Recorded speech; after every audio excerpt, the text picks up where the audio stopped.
I can't get over this stat. Medieval peasants actual. Dirt under their fingernails peasants got something like 150 days off each year.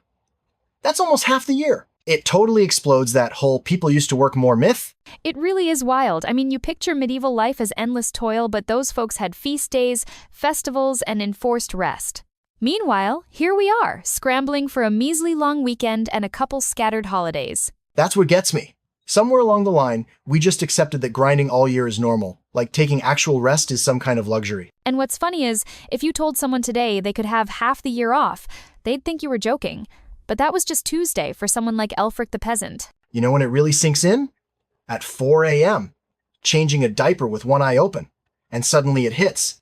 Some medieval farmer probably got more sleep than I do. That hits hard. I've had those nights doing emails on my phone while rocking a baby, and the list of things I need to do just never stops growing. Exactly. Juggling work, parenting, dishes, bills. And it's like, you're supposed to accept 4 hours of sleep as normal. It makes me want to time travel and ask Elfric how he managed it. He'd probably say, "We just stopped for the feast of street whoever and caught up on our rest. Meanwhile, we're glued to our calendars and phone alarms." So what happened? How did we go from nearly half the year off to barely scraping a couple of weeks? It seems like the Industrial Revolution really flipped the script.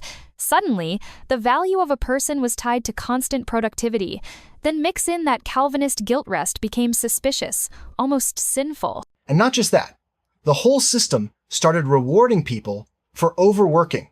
Like you're a better person if you're always on and never taking a break. It's no wonder we feel exhausted and ripped off. It's not just about time, it's about dignity. We lost more than holidays. We lost our right to step back and breathe. But here's the thing that gives me hope. Workers did fight back.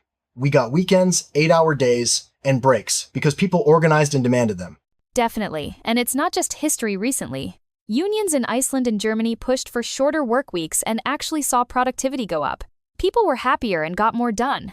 That actually reminds me of studies showing a 4-day week makes everyone's life better. Less burnout, more family dinners, and honestly, fewer midnight existential crises. I love that image. Imagine actually getting some rest, then coming back to work refreshed. It makes you wonder why we ever settled for less in the first place. So, here we are, still tired, still juggling, still wondering why our ancient ancestors had a better deal. Do you think we could ever claw some of that time back? I want to believe we can.